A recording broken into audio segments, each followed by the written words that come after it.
Hello दोस्तों, स्वागत है आपका हमारे यूट्यूब चैनल बेसिक स्टडी में। जैसा कि सिलेबस हमने आपको पहले ही बता दिया था हिंदी का, और आज उसी सिलेबस में जो पहला टॉपिक है हमारा वर्णमाला। वर्णमाला में आप सब तो पहले से परिचित ही होंगे। आपकी व्याकरण बुकों में पहला जो प्रमुख होता है वो वर्णमाला ही पढ़ाया जाता है, क्योंकि किसी भी भाषा के ज्ञान के लिए हमें सबसे पहले उसकी वर्णमाला, उसकी लिपि से परिचित होना पड़ता है। वर्णमाला कहते किसे हैं? वर्णमाला जो है कि वर्णों से बना है। वर्ण किसे कहते हैं? वर्ण भाषा की सबसे छोटी इकाई होती है और वर्णों के क्रमबद्ध समूह को ही हम वर्णमाला कहते हैं। वर्णमाला दो वर्णों के मेल से बना है। पहला है हमारा स्वर और दूसरा है व्यंजन। स्वर व्यंजन के मिलने से हमारी वर्णमाला बनती है। अब बात आती है कि अगर हम सबसे पहले स्वरों की ध्यान दें, स्वर कितने होते हैं? आपने कितने स्वर पढ़े होंगे? तो आप बोलेंगे हम 13 स्वर पढ़े हैं, अ आ इ ई उ री ए ऐ ओ औ अं अः। लेकिन नहीं, ये जो हमारे लास्ट के अंग अह है वो हमारे स्वर नहीं है, वो हमारे अयोग वाह है। मूल स्वर जो होते हैं वो 11 होते हैं। मूल स्वर 11 होते हैं और बाकी 2 अयोग वाह होते हैं। और बात आती है व्यंजन की, तो व्यंजन में आप कहेंगे कि हमने तो 36 व्यंजन पढ़े हैं, लेकिन नहीं, व्यंजनों में भी आपके जो मूल व्यंजन होते हैं वो 33 होते हैं। और तो 33 और 11 जब हम इसको प्लस करते हैं तो कितने आते हैं? 44।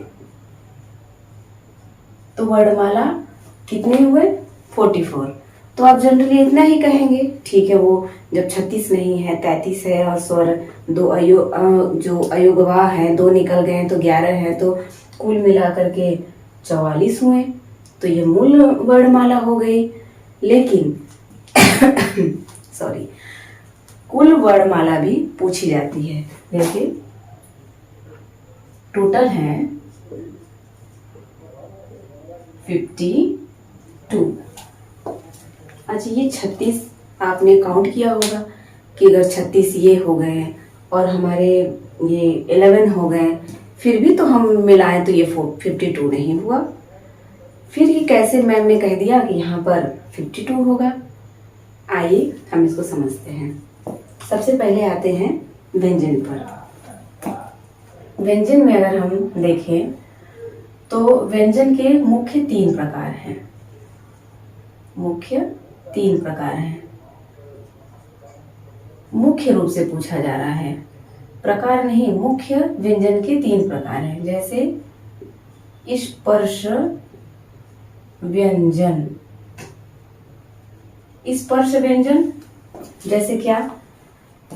जो हमारी जिह्वा है, मुख में जो हमारी जिह्वा है वो मुख के कई भागों को टच करते हुए वर्णों का उच्चारण करती है। तो अगर हम क से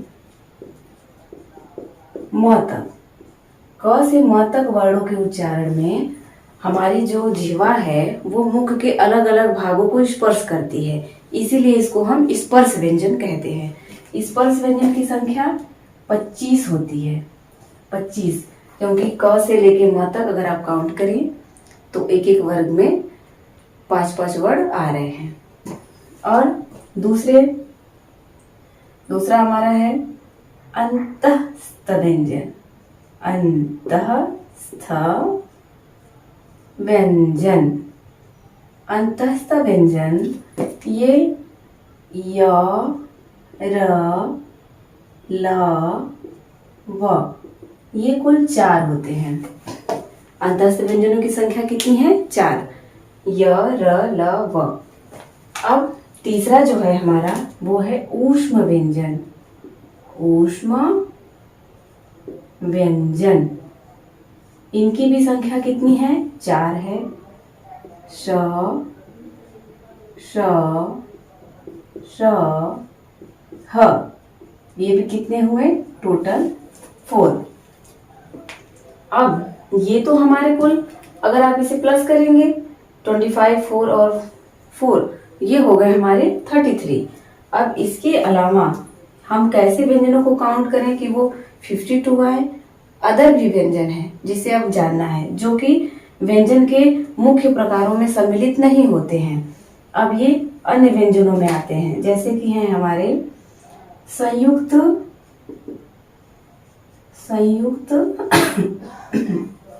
व्यंजन। संयुक्त व्यंजन, संयुक्त इसे क्यों कहते हैं? क्योंकि ये व्यंजन दो वर्णों के मेल से बने हैं। जैसे क श मिला के क्षत्रिय बनता है, और त र मिला के त्र व्यंजन बनता है।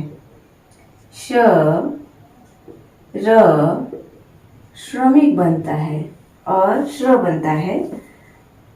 और जो चौथा है हमारा, इसमें ज्ञ, तो ये ज और य वर्णों को मिला करके ज्ञ वर्ण बनता है।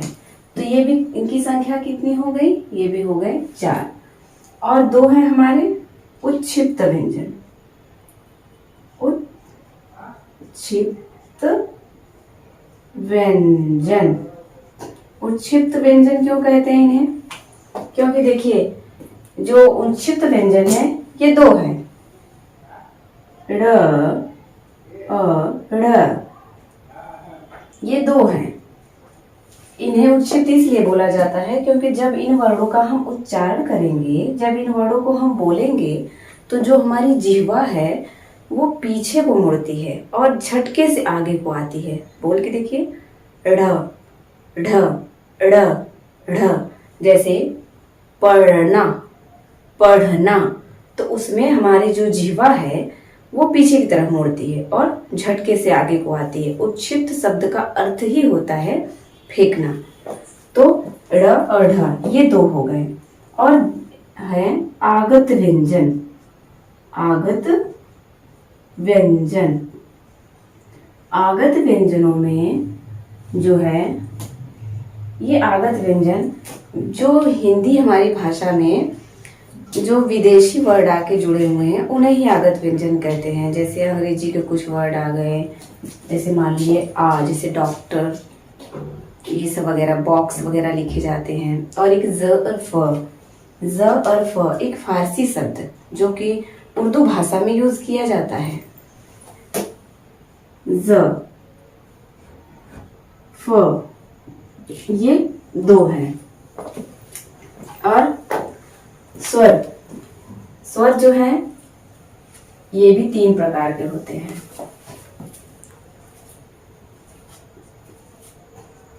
पहला है ह्रस्व स्वर। ह्रस्व स्वर, ह्रस्व का अर्थ है छोटा, जो छोटे व्यंजन हो। ये मुख्य 4 हैं, जैसे अ, ई, उ और सॉरी यहाँ छोटा उ रहेगा, उ और री। तो ये हो गए 4, जो टोटल 4 हैं। अब हमारे आते हैं दीर्घ, दीर्घ स्वर। दीर्घ का अर्थ है बड़ा, जिसे हम कहते हैं पढ़ते समय बड़ा, जैसे आ हो गया, बड़ी ई हो गई, बड़ा ऊ हो गया। और तो इसमें आ, बड़ी ई, बड़ा ऊ, ए, आई, ओ, औ। अब हम इसे गिन लेते हैं, 1 2 3 4 5 6 7, 7। और ये हमारे जो है 4, 7 4 11, ये हुए ना, ये हमारे टोटल स्वर 11 हो गए। और तीसरा प्रकार है प्लुत। अब आप कहेंगे कि मैम ने तो तीसरे के बारे में कुछ बताया ही नहीं कि इसमें कितने व्यंजन आते हैं, कितने वर्ड के बारे में कहा गया है। प्लुत स्वर को जो कि एक मंत्रोच्चारण में यूज किया जाता है, ऐसे प्लुत स्वर का प्रयोग नहीं किया जाता। जैसे बोलने पे ओइम ओइम लिखते हैं, या किसी को पुकारते हैं, उस सेंस में प्लुत स्वर का प्रयोग होता है। अब तो अगर परीक्षाओं में प्रश्न कैसे बनते हैं इनसे, जैसे कि पूछा जाता है मूल स्वर कितने होते हैं, 11। मूल व्यंजनों की संख्या कितनी है, 33। मूल वर्णमाला कितने हैं, 44। और टोटल वर्णमाला कितने हैं, 52। हाँ, तो अभी आपने देखा कि स्वर और व्यंजन 33 यहाँ तक हो गए हमारे, टोटल 44। इसके बाद 4 और ये 4, ये कितने हो गए, 8। और जब हम 44 में 8 काउंट करेंगे तो हमारे व्यंजन कुल टोटल यहाँ पे 52 आ जाते हैं। तो जो हमारी कुल वर्णमाला हुई, जो कुल वर्णमाला वो हो गई 52। संख्या बताने का मेरा मेन उद्देश्य यही था, क्योंकि कभी परीक्षाओं में संख्याएं पूछ ली जाती हैं डायरेक्ट, या कभी पूछा जाता है कि बताइए अंतस्थ व्यंजनों की संख्या कितनी है। तो अगर आप संख्या के साथ में पढ़े रहेंगे तो आप 4 पे अपने आंसर को दे पाएंगे। यदि परीक्षा में पूछा गया संयुक्त व्यंजन कितने हैं, तो संयुक्त व्यंजनों की भी संख्या 4 है। और प्रश्न को थोड़ा पलट करके पूछा जा सकता है, जैसे कि निम्नलिखित व्यंजनों में से कौन सा व्यंजन ऊष्म व्यंजन है। आपको 4 ऑप्शन दे दिए जाएंगे, जैसे दे दिया गया ज, ट, श और एक र। तो अगर आप पढ़े हैं तो आप श पे जरूर टिक करेंगे, ऊष्म व्यंजन श है।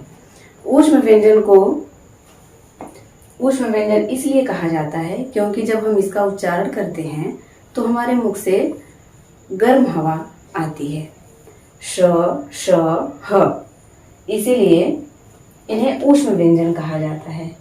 तो आई होप आप आज की वीडियो में अच्छे से समझे होंगे कि टोटल हमारे वर्णमाला कितने हैं और किस प्रकार से हम 42 व्यंजनों को काउंट कर सकते हैं, और इनकी संख्याओं को आप अच्छे से जानिए और इनके अंतर्गत कौन कौन से वर्ड आते हैं इन्हें पढ़ते रहिए।